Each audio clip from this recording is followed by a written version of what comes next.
Tabe, jumpa lagi dengan saya di Negara Bijaksana, channel yang membahas sebuah persoalan populer di Indonesia secara bijaksana dan dijamin dengan pemikiran terbaru. Sejak saya kecil, bahkan kalau dibaca dalam sejarah, sejak Indonesia ada, Indonesia selalu sudah terlibat di dalam konflik Israel dan Palestina, dan sikap Indonesia tetap konsisten, yaitu mendukung kemerdekaan Palestina dan hentikan peperangan di jalur Gaza. Tetapi hingga memasuki usia mendekati 100 tahun Indonesia, persoalan atau konflik Palestina-Israel tidak juga beranjak pindah. Masih berada konsisten pada peperangan. Itu artinya suara Indonesia, sikap Indonesia tidak memiliki pengaruh terhadap konflik Palestina dan Israel. Tidak ada pengaruhnya. Kalau dia berpengaruh kan mestinya sekian lama kita memiliki sikap. Situasi di jalur Gaza berubah, entah jadi Palestina merdeka, ternyata tidak sampai sekarang. Palestina tetap tidak merdeka dan konflik jalan terus.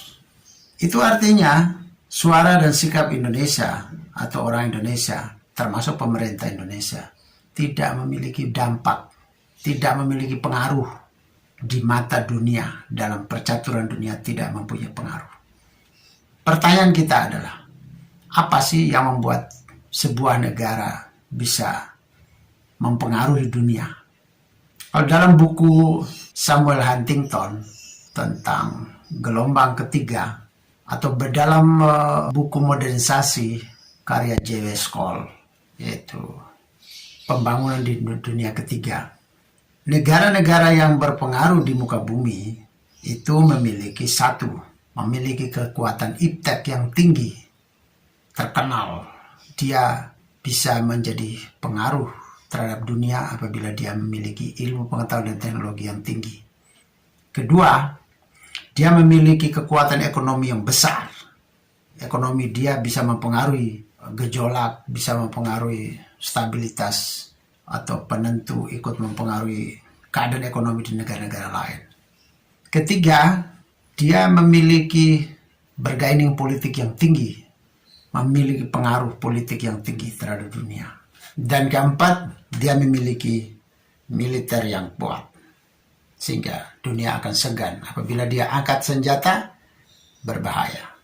Kalau sudah hampir 100 tahun kita mempunyai sikap terhadap konflik Palestina dan Israel, dan ternyata posisi konflik di jalur Gaza tidak juga berubah, itu artinya suara kita atau sikap kita di Indonesia menjadi angin lalu. Cuma sekedar dengar, masuk dari telinga kiri, keluar lewat telinga kanan, masuk dari telinga kanan, keluar lewat telinga kiri. Orang tidak peduli dengan kita, dengan suara kita, dengan sikap kita. Orang tidak peduli. Oleh karena itu, kita tidak harus dengan membuat sikap terus-menerus, tapi perlu juga merefleksi diri. Sudah kuatkah aku? Sudah memiliki pengaruhkah aku terhadap dunia? Israel mau dengarkah aku? Dunia mau dengar aku enggak? Itu pertanyaan yang paling otokritik. Setiap saat ratusan tahun atau puluhan tahun kita memaksa Israel. Kita memarahi Israel, kita memusuhi Israel, sampai dengan kita tidak membuka hubungan diplomatik dengan Israel. Itu kan artinya kita menyerang ke pihak luar. Tapi apakah pihak luar takut dengan kita? Atau dia menghormati kita? Halusnya bilang begitu. Tapi kasarnya, takutkah dia dengan kita? Takut atau tidak? Kita lihat posisi kita. Dari 4 kekuatan tadi, manakah kekuatan kita? Kita bukan terhitung negara terkuat di dunia dengan ekonominya, dengan militernya, dengan ilmu pengetahuan dan teknologinya, dengan sistem politiknya tidak tergolong sebagai yang terkuat. Meskipun kita dikenal sebagai negara demokrasi dengan penyelenggaraan pemilu yang cukup sukses, pergantian kepemimpinan kekuasaan dengan berjalan dengan cukup stabil, terlepas dari tahun 65 dan tahun 98, terlepas dari itu semua. Tapi pasca Orde Baru, politik kita tergolong stabil, cukup bagus. Tapi belum membawa pengaruh, belum membawa kewibawaan yang dimiliki oleh kita untuk mempengaruhi dunia. Untuk didengar Israel, untuk didengar dunia itu belum cukup. Apa yang harus kita refleksi? Kita harus periksa diri. Apakah kita cukup berpengaruh di mata dunia? Ekonomi cukupkah kita berpengaruh? Kalau kita goncang, terus dunia akan goncang, nah ekonominya. Itu perlu pertanyaan. Persenjataan atau militer, apakah cukup kuat kita? Ya, tidak juga lemah, tapi tidak juga yang terkuat. Masih ada negara-negara lain yang lebih kuat dari kita. Tapi Indonesia militernya tergolong lumayan bagus. Kemudian, sisi lain, politik dalam negeri kita cukup bagus ke kita. Apa yang kita lihat, campur tangan kita, apa ikut sikap kita, bersikap dalam konflik itu. Apakah kita bersuara tentang kemerdekaan Palestina? Apakah itu suara yang tepat, sikap ini? Itu nomor satu. Kalau sikap tidak tepat, orang tidak mau dengar. Katakanlah orang konfliknya lain kok, masalahnya lain kok, kita membuat sikap lain. Yang kedua, kalau kita bicara kemanusiaan, kita bicara tentang hak asasi manusia, kita bicara tentang penghargaan atas kemanusiaan. Pertanyaannya, sudahkah kita bereskan itu di dalam negeri kita?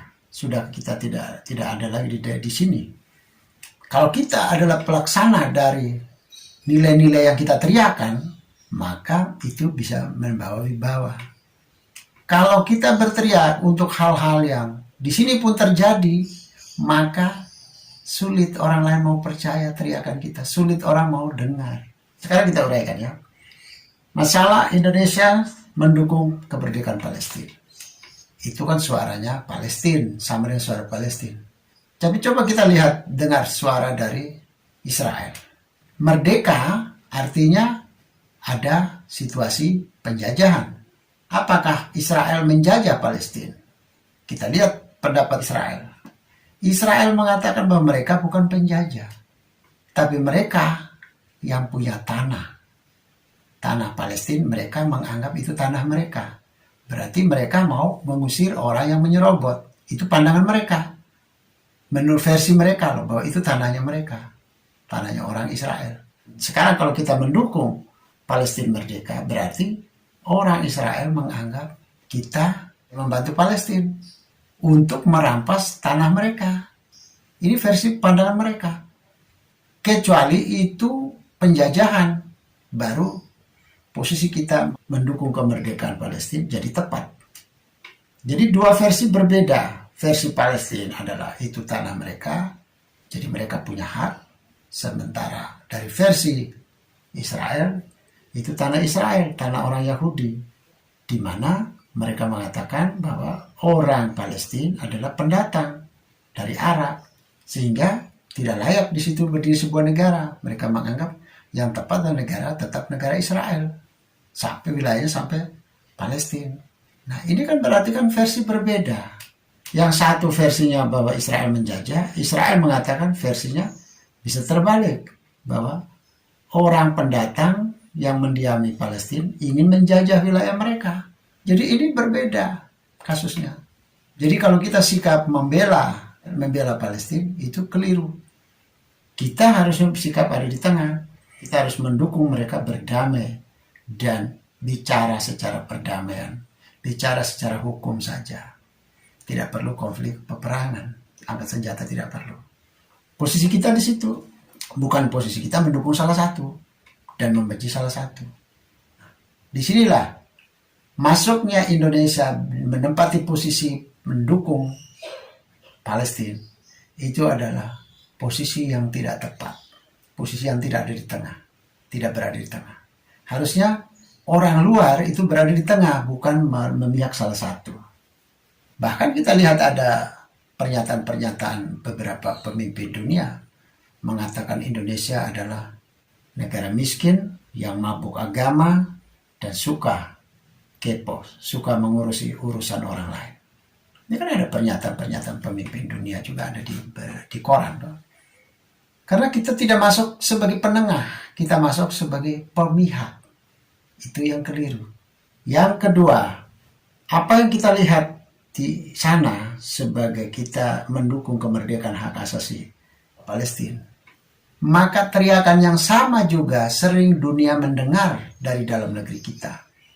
Sejak dulu ada GAM, Gerakan Aceh Merdeka, sampai sekarang tidak merdeka juga. Sejak dulu ada gerakan OPM, Organisasi Papua Merdeka, sampai hari ini tetap Papua tetap bergejolak, tetap tidak merdeka juga.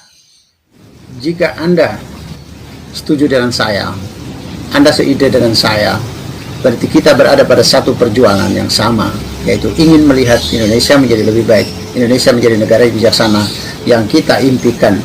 Caranya adalah dengan Anda memberi dukungan dan berpartisipasi dalam channel ini. Subscribe di bawah channel ini, bunyikan lonceng di sampingnya untuk menunjukkan Anda berlangganan secara gratis, dan ada pemberitahuan setiap kali saya mengirim edisi baru. Dan jika Anda setuju dengan ide ini, jangan lupa bagikan ke semua relasi Anda. Terima kasih.